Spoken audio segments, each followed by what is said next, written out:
자, 우리 성경 봅니다. 성경 사도행전 2장입니다. 사도행전 2장 1절부터 12절까지 말씀입니다. 자, 사도행전 2장 1절부터 12절까지 말씀. 자, 우리 같이 한 목소리를 읽습니다. 오순절 날이 이미 이름에 그들이 다 같이 한 곳에 모였더니 호련히 하늘로부터 급하고 강한 바람 같은 소리가 있어 그들이 앉은 온 집에 가득하며 마치 불의 혀처럼 갈라지는 것들이 그들에게 보여 각 사람 위에 하나씩 임하여 있더니 그들이 다 성령의 충만함을 받고 성령이 말하게 하심을 따라 다른 언어들로 말하기를 시작하니라. 그때 경건한 유대인들이 천하 각국으로부터 와서 예루살렘에 머물러 있더니 이 소리가 나매 큰 무리가 모여 각각 자기의 방언으로 제자들이 말하는 것을 듣고 소동하여 다 놀라 신기하게 여겨 이르되 보라, 이 말하는 사람들이 다 갈릴리 사람이 아니냐? 우리가 우리 각 사람이 난 곳 방언으로 듣게 되는 것이 어찌 됨이냐? 우리는 바데인과 메데인과 엘람임과 또 메소보다미아, 유대와 갑바도기아, 본도와 아시아, 부르기아와 밤빌리아, 애굽과 및 구레네에 가까운 리비아 여러 지방에 사는 사람들과 로마로부터 온 나그네 곧 유대인과 유대교에 들어온 사람들과 그레데인과 아라비아인들이라. 우리가 다 우리의 각 언어로 하나님의 큰 일을 말함을 듣는도다 하고 다 놀라며 당황하여 서로 이르되 이 어찌된 일이냐 하며. 아멘. 십자가를 지기 전 예수님은요, 근심하며 두려워 떠는 제자들, 그들을 향해 이렇게 말씀하셨어요. 내가 떠나가는 것이 너희에게 유익이야. 내가 떠나가지 않으면 보혜사가 너희에게로 오시지 않을 거야. 가면 내가 그를 너희에게로 보낼 거야. 예수님 자신이 제자들을 떠나는 것이 더 유익하다고 말씀하셨어요. 예수님이 왜 이렇게 말씀하셨을까요? 예수님이 가면 성령님이 오시기 때문입니다. 예수님이 말씀하셨죠. 내가 아버지께 구하겠으니 그가 또 다른 보혜사를 너희에게 보내주사 영원토록 너희와 함께 있게 할 것이다. 비록 예수님이 육신의 모습으로 제자들과 함께 있지는 않지만 그리스도의 영이신 성령님을 제자들에게 보내주셔서 제자들과 함께 하겠대요.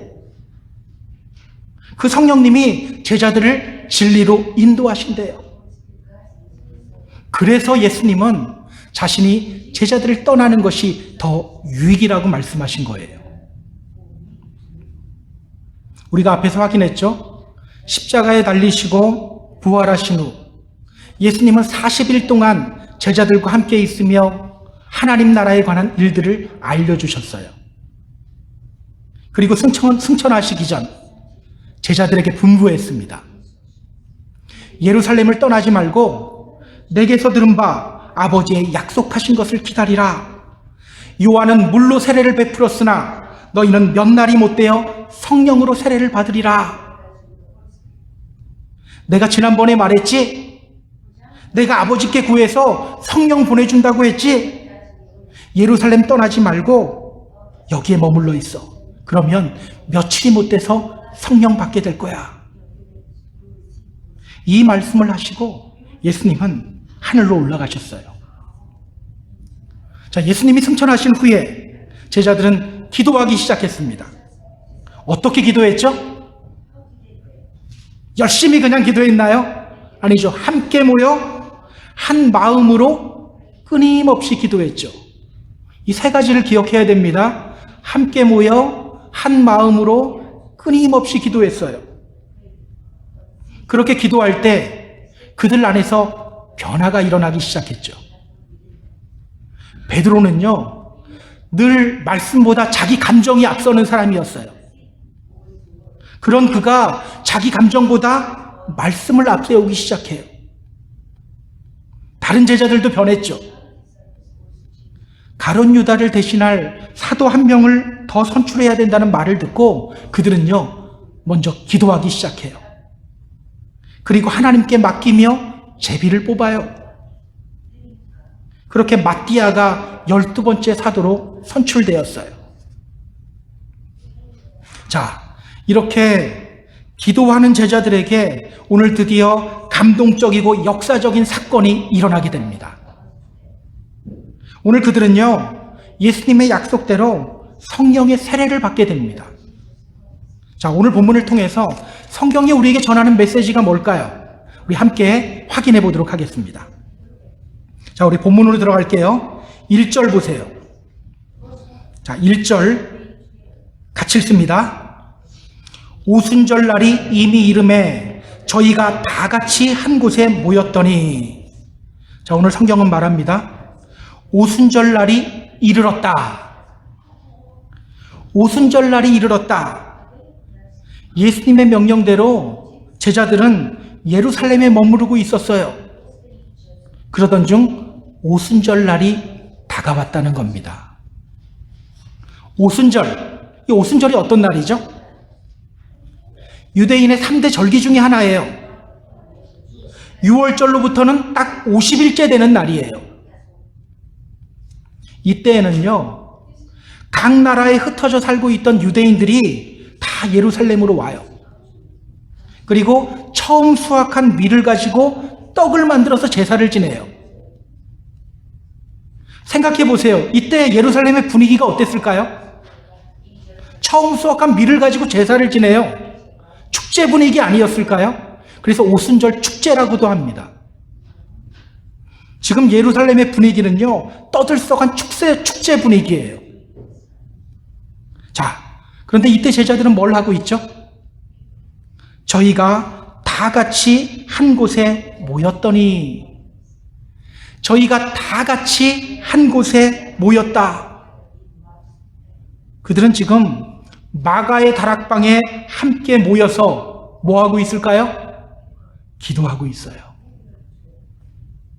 지금 그들은요, 오순절 축제의 마음 빼앗기지 않고 있어요. 다 같이 모여서 기도에 집중하며 예수님께서 약속하신 그 보혜사 성령님을 기다리고 있어요. 자, 이어서 성경을 볼까요? 2절, 3절입니다. 자, 2절, 3절 같이 읽습니다. 호련히 하늘로부터 급하고 강한 바람 같은 소리가 있어 그들이 앉은 온 집에 가득하여 마치 불의 혀처럼 갈라지는 것들이 그들에게 보여 각 사람 위에 하나씩 임하여 있더니. 자, 그렇게 그들이 함께 모여 기도하고 있을 때 그들에게 성령이 임하게 됩니다.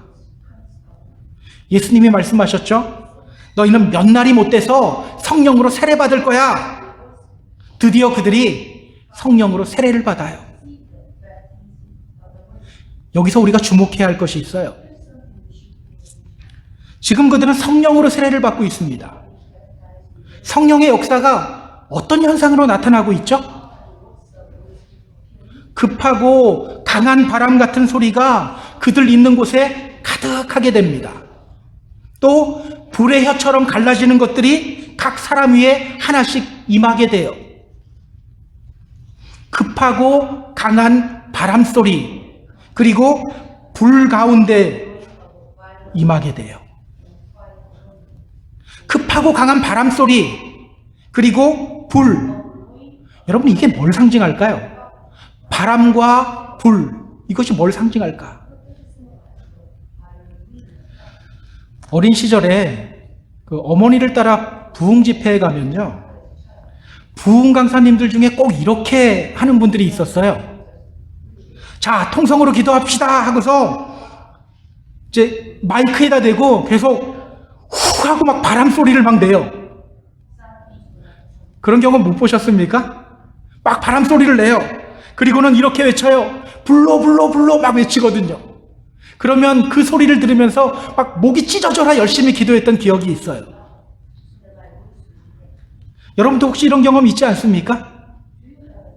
자, 여기 나오는 바람과 불, 그런 의미일까요?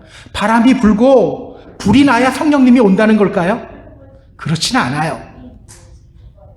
자, 오늘 우리는요, 성경에서 바람과 불이 무엇을 상징하는지를 조금 알아둘 필요가 있어요. 자, 성경을 보면요, 바람이 등장하고 불이 등장할 때 일어나는 일이 있어요. 어떤 일일까요?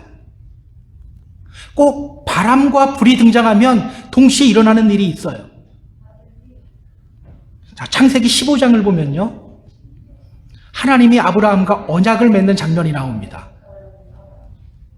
내가 이곳 가나안 땅을 반드시 너에게 주겠다 말씀하신 후에 하나님은 아브라함에게 짐승들을 가져오게 해요.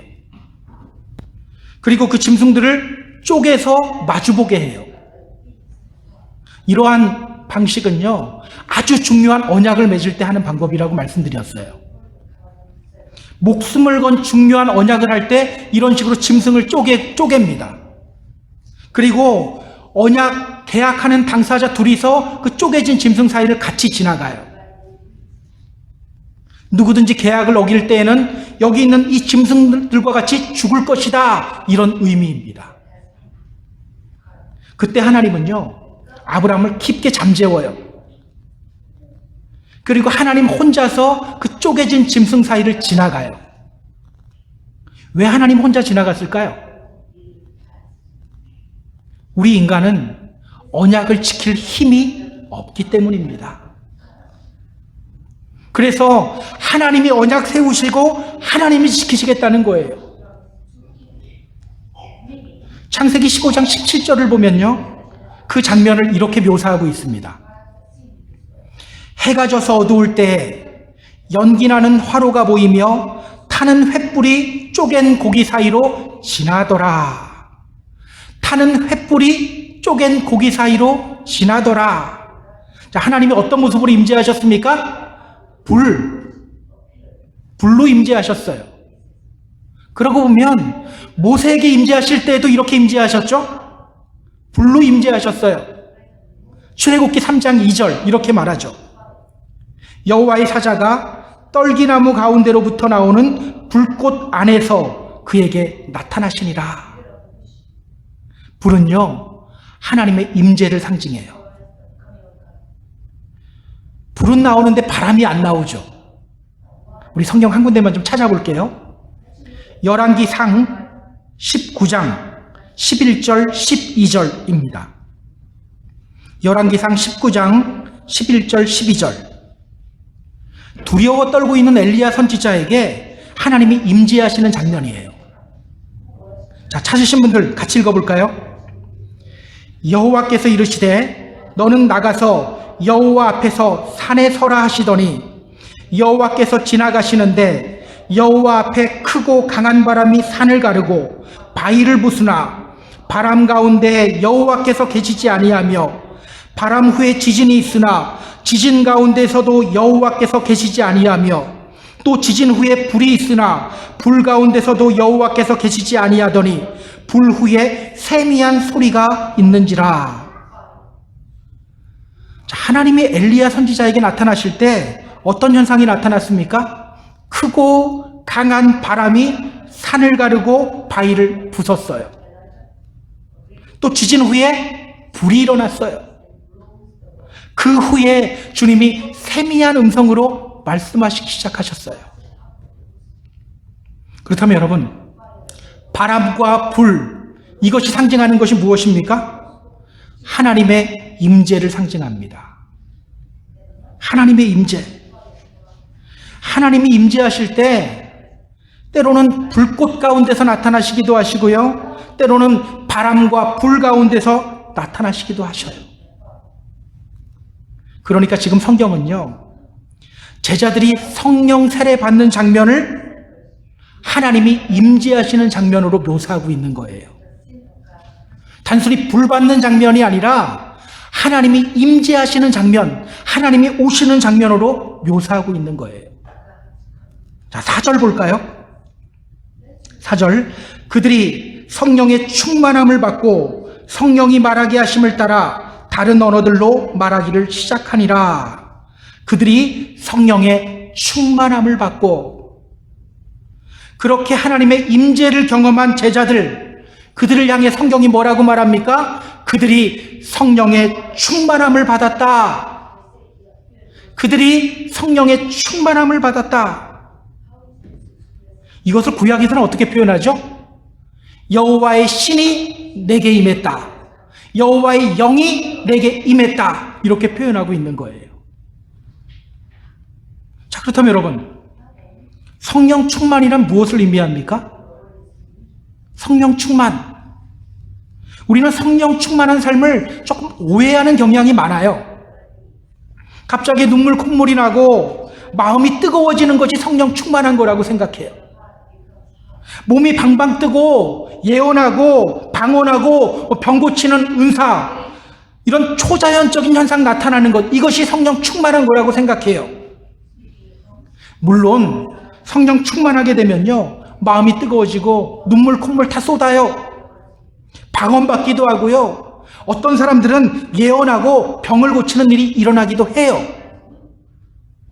그러나 성령 충만이란 단순히 그런 현상적인 게 아니라 궁극적으로 말하면요, 하나님의 임재를 의미하는 거예요. 하나님의 임재. 성령 충만한 삶이란 하나님의 임재를 느끼고 하나님과 함께 살아가는 것입니다. 코람데오, 늘 하나님의 얼굴 앞에 있는 것 같이 살아가는 것, 이것이 바로 성령 충만한 삶이에요. 기억하세요.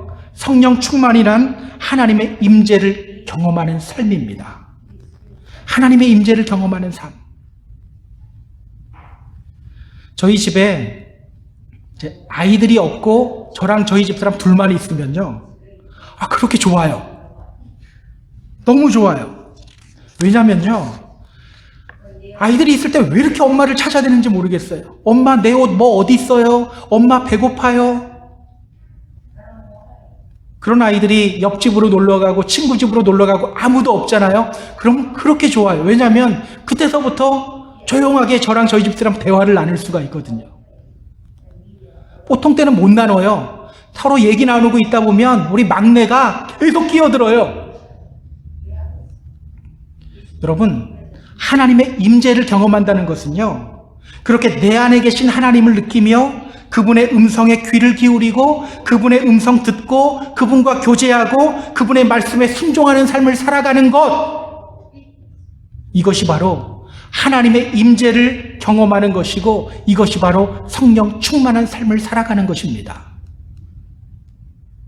그렇게 주님과 함께할 때 우리에게 어떤 현상이 나타납니까? 우리 안에 있는 두려움이 변하여 기쁨이 되는 거예요. 우리 안에 있는 근심과 불안이 변하여 평안이 찾아오는 거예요. 오랫동안 간직해오던 나의 상처, 치유받게 되는 거예요. 아무리 노력해도 사랑할 수 없던 그 사람이 갑자기 사랑스러워져요. 말씀이 꿀송이처럼 달게 느껴지고요, 이해되지 않던 말씀이 깨달아지기도 해요.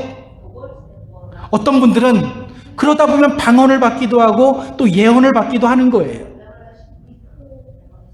저는 오늘 우리가 하나님의 임재를 경험하는 그런 성령 충만한 삶을 살아가는 믿음의 성도님들이 되었으면 좋겠어요.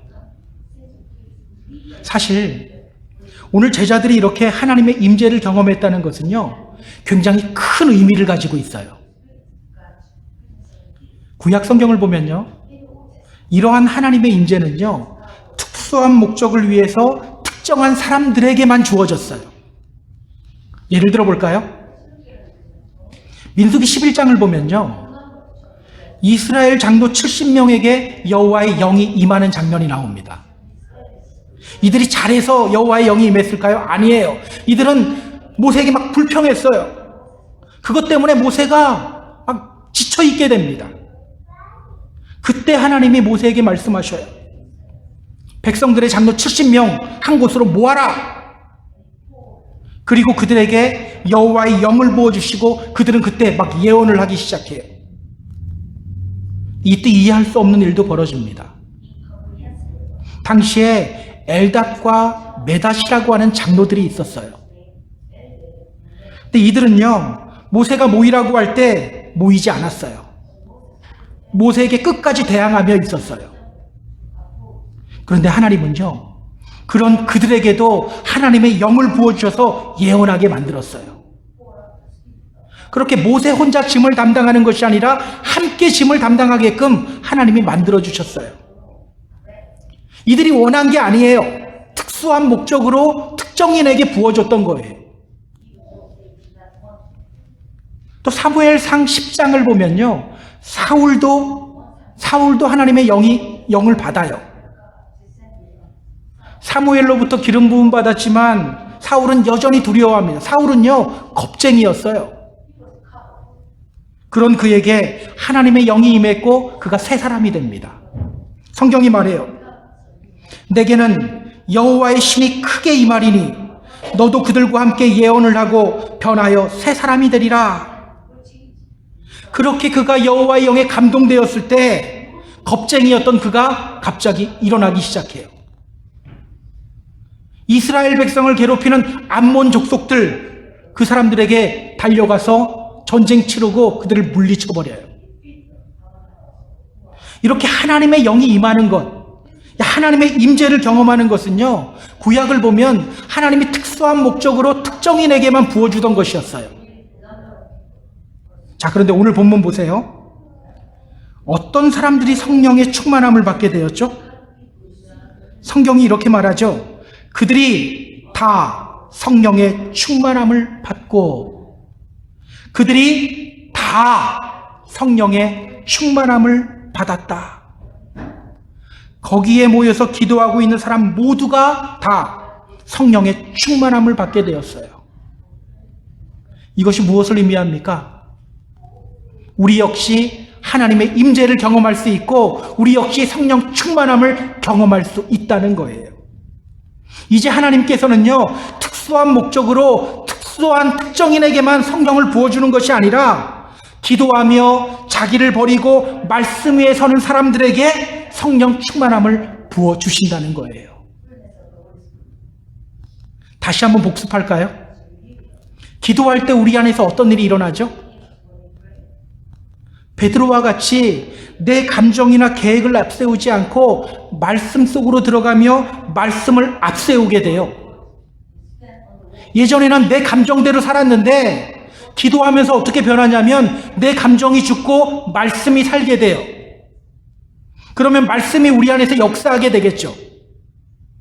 그때 어떤 일이 벌어집니까? 히브리서 4장 12절 말씀.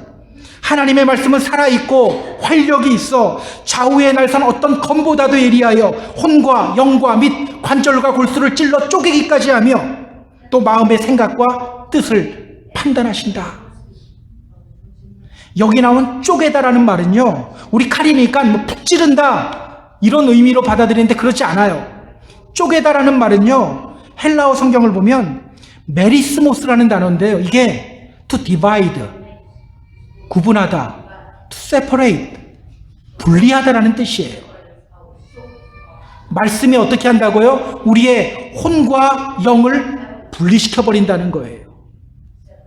말씀이 우리의 혼과 영을 분리시켜버린대요. 여러분, 신앙생활 잘하고 싶죠? 잘하고 싶죠? 잘 안 될 때가 많죠? 잘 안 된다면 왜 안 될까요? 혼에게 지배당하기 때문이에요. 혼이 뭡니까? 우리의 정신적인 영역이에요. 내 생각이 많아서예요. 우리의 생각에 지배당하고 우리의 감정에 사로잡혀 살기 때문에 신앙생활이 잘 안 되는 거예요. 여러분, 지금 내가 느끼는 감정이 실체가 아닐 수 있어요. 우리가 느끼는 불안이나 두려움이 실체가 아닐 수 있어요. 때로는 불안하지 않아도 될 상황인데 내가 그냥 불안할 수도 있어요. 예전에 영주권을 받을 때인데요, 갑자기 제가 불안한 거예요. 안 나오면 어떡하지 하는 생각이 문득 드는 거예요. 근데 나왔나요? 안 나왔나요? 나왔어요. 이미 나온 건데 저는 불안해하고 있었던 거예요. 내 안에 있는 불안함이 실체가 아닌 거죠. 그래서 감정에 속지 말라고 하잖아요. 그런데 자꾸 내 감정에 사로잡혀 살다 보니까 항상 두렵고 불안한 겁니다. 내 인생을 붙잡고 가시는 주님을 보지 못하는 거예요. 자꾸 내 감정에 사로잡혀 살다 보니까 다른 사람을 사랑하지 못하고 미워하게 되는 거예요. 자꾸 내 감정에 사로잡혀 살다 보니까 시간이 오래 지나도 내 안에 있던 상처 치유받지 못하고 살아가는 거예요. 기억하세요. 말씀이 우리 안에서 역사하기 시작하면요, 말씀이 우리의 혼과 영을 분리시켜버려요. 그러면 그때 영이 폭발적으로 힘을 발휘하기 시작하는 거예요. 그때 비로소 우리의 눈이 내 감정을 보는 것이 아니라 하나님을 보기 시작하죠. 하나님과 교제하기 시작하는 거예요. 그때 우리 안에 두려움이 변하여 기쁨이 되고요, 불안과 염려가 변하여 평안이 찾아오고요, 미움이 사랑으로 바뀌고요, 상처가 치유받고요, 그때 우리가 온전한 그리스도인이 되는 겁니다. 더 나아가 주님의 증인이 되는 거죠. 그래서 예수님이 이렇게 말씀하시는 거예요. 오직 성령이 너에게 임하시면, 오직입니다. 오직 성령이 너희에게 임하시면 너희가 권능받고 예루살렘과 온 유대와 사마리아와 땅 끝까지 이르러 내 증인이 될 것이다. 오직 성령. 주님의 이름으로 부탁드립니다. 늘 기도하시기 바랍니다. 기도하며 하나님의 임재를 경험하는 복을 누리시기 바랍니다. 그렇게 성령 충만한 삶을 살아가고 주님의 증인된 삶을 살아가는 저와 여러분이 다 되기를 주님의 이름으로 소망합니다. 자, 제자들이 하나님의 임재를 경험하며 성령 충만해졌을 때 어떤 일이 그들에게 일어났는지 우리가 좀 확인해 볼까요? 4절 다시 한번 보세요. 그들이 다 성령의 충만함을 받고 성령이 말하게 하심을 따라 다른 언어들로 말하기를 시작하니라. 우리 하나님은요, 당신의 임재를 경험하며 살아가는 사람들에게 항상 선물을 주셔요. 그 선물을 우리는 성령의 은사라고 하는 겁니다. 성령이 주시는 선물이라는 뜻이에요. 자, 성령의 은사에는 어떤 것들이 있죠? 고린도전서 12장, 성경을 좀 찾아볼까요? 고린도전서 12장 7절부터 11절까지 말씀이에요. 이 부분은 좀 다 찾으셨으면 좋겠어요. 고린도전서 12장 7절부터 11절까지 말씀. 자, 찾으신 분들 같이 읽습니다. 각 사람에게 성령을 나타내심은 유익하게 하려 하심이라. 어떤 사람에게는 성령으로 말미암아 지혜의 말씀을, 어떤 사람에게는 같은 성령을 따라 지식의 말씀을, 다른 사람에게는 같은 성령으로 믿음을, 어떤 사람에게는 한 성령으로 병 고치는 은사를, 어떤 사람에게는 능력 행함을, 어떤 사람에게는 예언함을, 어떤 사람에게는 영들 분별함을, 다른 사람에게는 각종 방언 말함을, 어떤 사람에게는 방언들 통역함을 주시나니 이 모든 일은 같은 한 성령이 행하사 그의 뜻대로 각 사람에게 나누어 주시는 것이니라. 자, 여기 성령의 은사들이 나오죠. 자, 어떤 선물을 받게 됩니까? 지혜, 지식, 믿음, 병 고치는 은사, 능력 행함, 예언, 영들 분별함, 방언, 또 방언 통역. 몇 가지입니까? 몇 가지일까요? 9가지입니다. 이것까지 알려줘야 되나요? 그래서 성령의 9가지 열매라고 하잖아요. 근데 여러분, 성령의 은사가 이 9가지만 있을까요? 그렇지 않아요. 고린도전서 12장 31절 보세요. 성령의 은사들을 쭉 나열한 후에 바울이 이렇게 말해요. 너희는 더욱 큰 은사를 사모하라. 내가 또한 가장 좋은 길을 너희에게 보이리라. 더 큰 은사를 사모하라고 하죠. 그리고 고린도전서 13장에 들어가서 바울은 사랑에 대해서 말하는 거예요. 내가 사람의 방언과 천사의 말을 할지라도 사랑이 없으면 소리나는 구리와 울리는 꽹과리가 되고, 내가 예언하는 능이 있어 모든 비밀과 모든 지식을 알고 또 산을 옮길 만한 믿음이 있을지라도 사랑이 없으면 내가 아무것도 아니요. 내가 내게 있는 모든 것으로 구제하고 또 내 몸을 불살하게 내줄지라도 사랑이 없으면 내게 아무 유익이 없느니라. 그렇다면 여러분, 성령의 은사는 몇 가지입니까? 이렇다고 10가지라고 하면 안 됩니다. 성령의 은사는 여러 가지예요. 오늘 제자들은요, 함께 모여 기도하며 성령 충만을 경험했고 이러한 성령의 은사를 선물로 받아요. 자, 오늘 제자들이 받은 성령의 은사가 뭐죠? 그들이 다 성령의 충만함을 받고 성령이 말하게 하심을 따라 다른 언어들로 말하기를 시작하니라. 자, 어떤 은사를 받습니까? 방언을 받아요. 방언. 여기서 우리가 좀 던져야 될 질문이 있습니다. 왜 성령님은 제자들에게 방언을 선물로 주셨을까요? 왜 이때 제자들에게 방언을 선물로 주셨을까? 사실 이 방언에 대해서 이야기하려면 조금 민감한 주제이긴 하거든요. 이 방언에 대해서 이런저런 주장들이 많아요. 어떤 분들은요, 오늘 본문을 근거로 성령의 은사 중에 방언이 최고라고도 말해요. 방언 받지 않으면 너 성령 받지 않은 거라고 말해요. 당신 방언 받았습니까? 아직 안 받았는데요. 그럼 돌아서면서 아직 성령 못 받았네. 심지어는 아직 구원받지 못했다고 치부해버리는 경우도 있어요. 전혀 성경적이지 않습니다. 갈라디아서 3장 2절을 보면요, 이렇게 말해요. 너희가 성령 받은 것이 율법의 행위로냐 혹은 듣고 믿음으로냐? 우리는 주님을 믿죠. 사실은 믿어지는 거예요. 믿음은 선불이에요. 어떻게 우리가 주님을 믿게 되었습니까? 성령의 역사하심으로 믿게 된 거예요. 방언은요, 가장 중요한 은사가 아닙니다. 가장 중요한 은사, 굳이 이야기하면 뭡니까? 사랑이에요. 더욱 큰 은사를 사모하라. 그리고 사랑에 대해서 말하잖아요. 따라서 이 방언이 성령을 받았는지 받지 않았는지 이거를 구분하는 척도는 아니라는 거예요. 근데 또 어떤 분들은요, 방언을 전혀 인정하지 않는 분들도 있어요. 방언으로 기도하는 것을 좀 깜짝 놀랐어요. 개 짖는 소리로 묘사를 하더라고요. 어떤 분들은 또 듣다 보니까 개구리 소리로 그냥 묘사를 하는 거예요. 개굴개굴하고 있대요. 방언에 대해서 이렇게 주장하는 분들도 있어요. 방언은 한 맺힌 사람들에게서 나오는 심리적인 현상이다. 저희 교회에도 방언으로도 기도하시는 분들 많이 있는데요. 여러분, 한이 그렇게 많이 맺혔나요? 그렇게 한이 맺혀서 방언이 나오는 걸까요?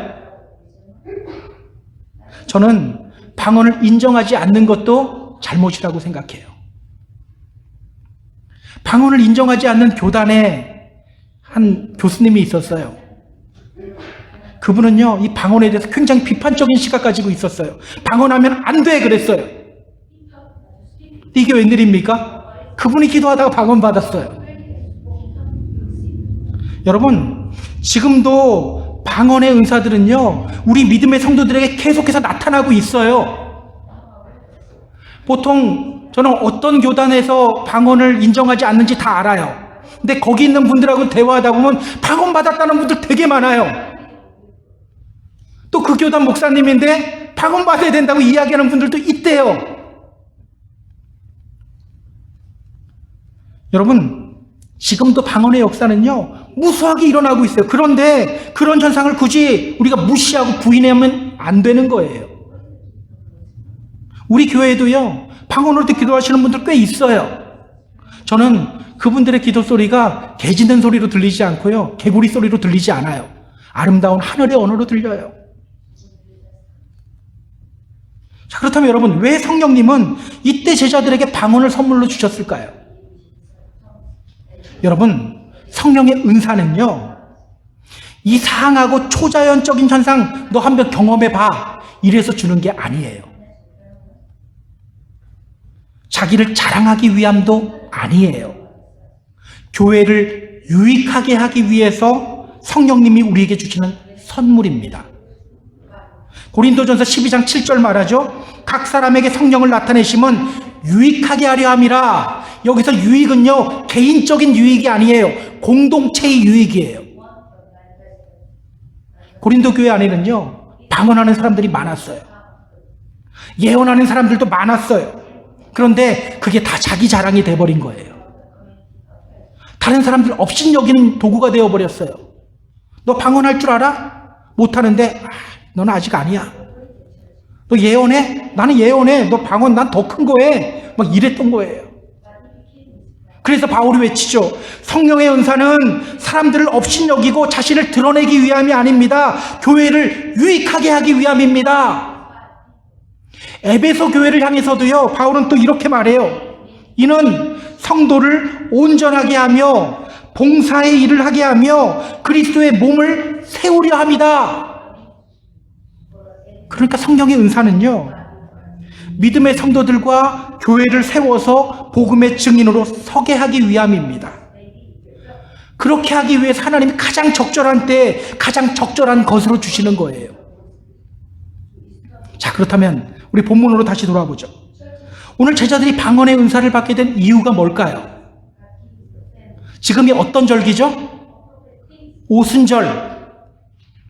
각 나라에 흩어져 살고 있던 그 디아스포라 유대인들이 예루살렘으로 모여드는 날이에요. 오늘 보면 5절 보세요. 그때 경건한 유대인이 천하 각국으로부터 와서 예루살렘에 머물러 있더니, 지금 각 나라에 흩어져 살고 있던 유대인들이 예루살렘으로 몰려들었어요. 여러분, 여기에 히브리 말 잘 못하는 사람들이 많았을까요? 적었을까요? 굉장히 많았을 것 같아요. 우리 아이들도 집에서 웬만하면 계속 제가 한국말을 사용하거든요. 근데 계속 영어로 이야기해요. 나 못 알아들으니까 너 한국말에 그래도 영어로 계속해요. 어떤 때 끝까지 해서 제가 약 오를 때가 있어요. 왜 한국말을 계속 좀 해야 되는데. 똑같습니다. 지금 우리 애들은 몇 년 살았는데도 그런데 이 사람들은 수백 년을 외국에서 살아오고 있어요. 히브리 말 못하는 사람들 굉장히 많아요. 자, 그때 제자들이 방언을 말함으로 인해서 어떤 일들이 일어나는지 우리 확인해 볼까요? 6절, 7절, 8절입니다. 자, 6절, 7절, 8절 같이 읽습니다. 이 소리가 나매 큰 무리가 모여 각각 자기의 방언으로 제자들이 말하는 것을 듣고 소동하여 다 놀라 신기하게 여겨 이르되, 보라, 이 말하는 사람들이 갈릴리 사람이 아니냐? 우리가 우리 각 사람이 난 곳 방언으로 듣게 되는 것이 어찌 됨이냐? 제자들이 성령의 충만함으로 말미암아 방언으로 기도하자 각 나라에서 온 사람들이 놀라요. 보라, 이 말하는 사람들이 갈릴리 사람들이 아니냐?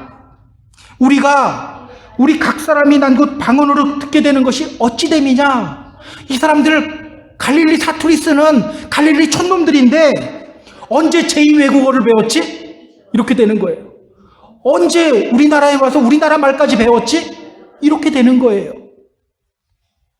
자, 계속해서 우리 9절부터 11절까지 말씀 볼까요?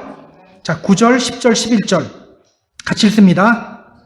우리는 바데인과 메데인과 엘람인과 또 메소보다미와 유대와 갑바도기와 본도와 아시아, 부르기아와 밤빌리아, 애굽과 및 구레네에 가까운 리비아 여러 지방에 사는 사람들과 로마로부터 온 나그네 곧 유대인과 유대교에 들어온 사람들과 그레데인과 아라비아인들이라. 우리가 다 우리의 각 언어로 하나님의 큰 일을 말함을 듣는도다 하고. 자, 여기 여러 지역들이 나오죠. 이것이 어떤 곳들일까요? 앞으로 복음이 전파될 곳들이에요. 이제 우리 앞으로 계속 사도행전 볼 텐데요, 이 지역들이 나와요.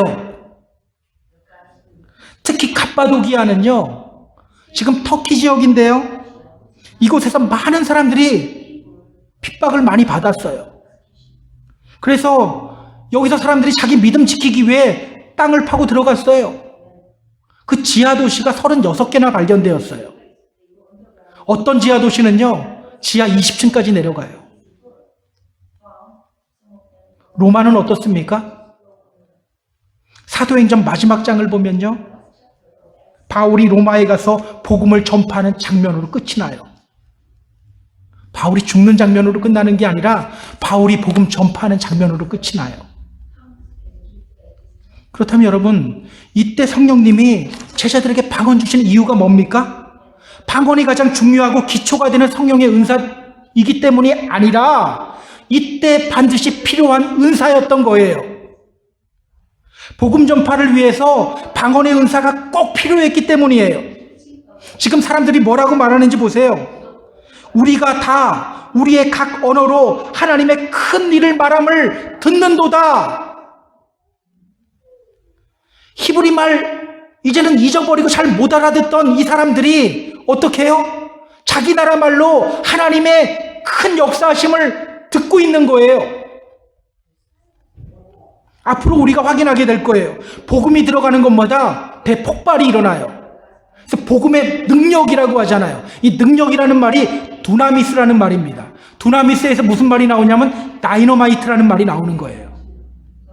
복음이 들어가는 곳마다야 폭발이 일어나요. 대폭발이 일어나요. 어떻게 그들이 복음 받아들이고 복음이 들어가는 곳마다 이렇게 폭발이 일어났습니까? 바로 이곳에서 경건한 유대인들이 이 사건들을 목격했기 때문입니다. 결국 성령의 은사는요, 우리 믿음의 척도를 가리기 위한 것이 아닙니다. 내 믿음이 이 정도나 된다, 이건 나타내기 위함도 아니에요. 하나님의 선한 사업을 위해 복음 전파와 믿음의 공동체를 세우기 위해서 그때그때 하나님이 당신의 사람들에게 선물로 주시는 거예요. 자, 너는 방언의 은사 내가 선물로 줄게. 너는 사랑의 은사 선물로 줄게. 너는 지혜의 은사 선물로 줄게. 뭐를 위해서? 교회를 세우기 위해서. 그래서 사도 바울은요, 고린도 교인들을 향해서 이렇게 외친 거예요. 은사는 여러 가지나 성령은 같습니다. 직임은 여러 가지나 주는 같습니다. 역사는 여러 가지나 그 가운데서 역사하시는 하나님은 한 분 같은 하나님입니다. 왜 우리가 성령 충만한 삶을 살아야 합니까? 방언하고 통역하면서 다른 사람들에게 인정받기 위함이 아니라, 또 예언하면서 다른 것 보기 위함도 아니라 하나님의 선한 사업에 온전히 쓰임받기 위해서예요. 믿지 않는 자들에게 복음 선물하고 믿음의 공동체를 세우며 복음의 신실한 증인이 되기 위해서예요. 늘 하나님의 임재를 경험하며 이러한 삶을 살아가는 저와 여러분이 되기를 주님의 이름으로 소망합니다. 그러면 우리 교회 어떻게 될까요? 우리가 주님의 증인이 되면요, 저절로 부흥하는 거예요. 그렇지 않고 그냥 너 데리고 와 막 꽂아놓잖아요. 어차피 다 나가요. 우리가 주님의 증인이 되면요, 오라고 안 해도 와요.